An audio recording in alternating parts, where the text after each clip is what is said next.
Picture this. You're in a heated conversation with your partner, certain about what they said yesterday. But they're looking at you like you've lost your mind, insisting it never happened. Your chest tightens. You start questioning yourself. Did I imagine it? Am I going crazy? Here's the terrifying truth.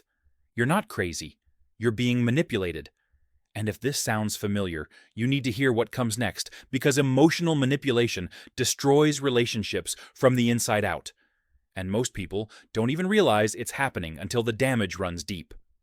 Today, we're exposing the 7 psychological traps manipulators use to control you, and more importantly, how to recognize them before they steal your sense of reality.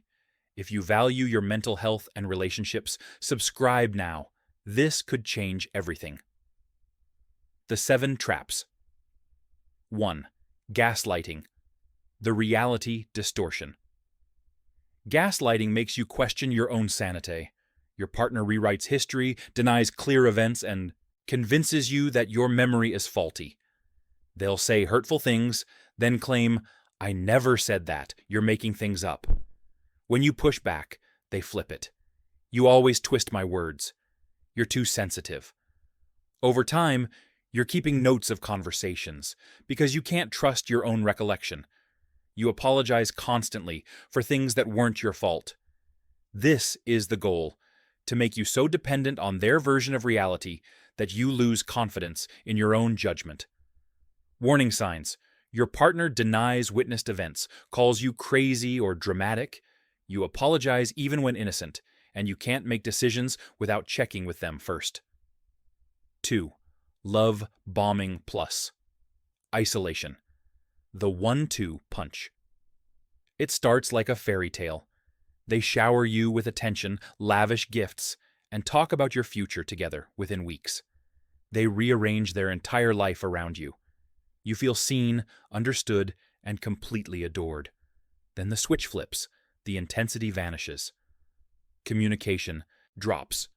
Gifts stop.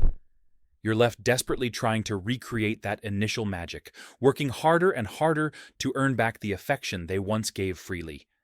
This is when isolation creeps in. Your friends don't really get you as I do. Why do you spend so much time with them instead of me? These subtle digs plant doubt. Gradually, your social circle shrinks. Family visits decrease. Before you realize it, your partner has become your only source of validation. Exactly what they wanted. Red flags.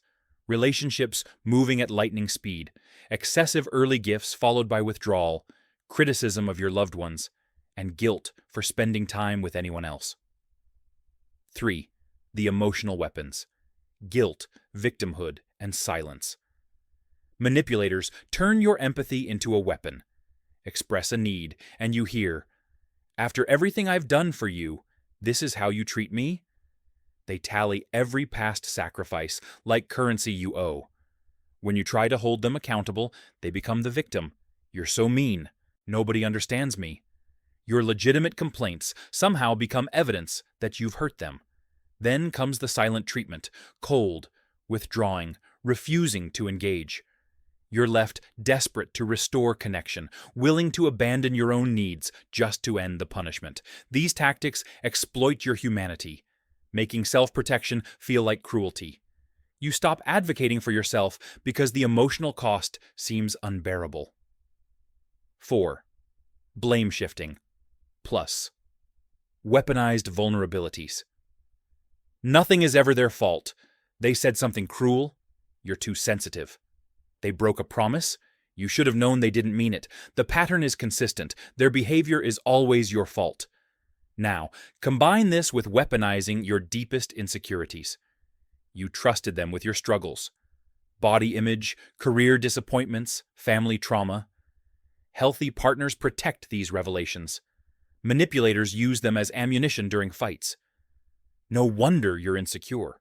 My ex was way more successful." They disguise cruelty as honesty or tough love. More sophisticated manipulators use your trauma to justify control. "Because of your abandonment issues, I need access to your phone," or "your family history means you need my help making decisions." Protecting yourself. Trust your gut. If something consistently feels off, that feeling carries vital information. Your body detects manipulation before your conscious mind does. If you're perpetually anxious, confused, or walking on eggshells, that's your nervous system screaming that something is wrong. Set firm boundaries. I'm not comfortable with you checking my phone. I need friendships outside our relationship. I need alone time without guilt. Say it clearly, then don't budge. Manipulators will test and push. Every time you cave, you teach them your limits are negotiable. Prioritize your well-being. This isn't selfish. It's survival. If your relationship causes persistent anxiety, depression, or diminished self-worth, that's a critical warning sign. You're not responsible for fixing your partner or managing their reactions. Sometimes, prioritizing yourself means leaving entirely. Maintain your support network. Actively resist isolation. Invest in friendships, spend time with family, and join communities. These relationships remind you who you are outside of the relationship and provide a reality check when manipulation clouds your judgment. Seek professional help. A therapist specializing in relationship dynamics offers an invaluable perspective. They help untangle confusion, identify patterns, and provide strategies for healing. They see what people emotionally invested in you might miss. Document your reality. If experiencing gaslighting, quietly keep a record of events with dates and context. This isn't for confrontation. It's for grounding yourself when doubt creeps in. Know when to leave. Sometimes the healthiest boundary is walking away. You don't need permission. You don't need to give one more chance. And you don't need to endure their anger about it. Genuine change requires sustained effort and deep self-examination. It doesn't happen overnight, especially when someone suddenly becomes kind only when you're about to leave. Psychological manipulation is emotional abuse. You're not too sensitive to rejecting it. You're not selfish for protecting yourself, and you're not ungrateful for refusing to accept manipulation as the price of love. Your perception of reality matters. Your feelings are valid. Your needs are legitimate. You deserve a relationship where you feel safe, respected, and truly seen. If this resonated, help is available through therapy, trusted relationships, or community resources. Share this with anyone who might need it. You could be their lifeline. Take care of yourself.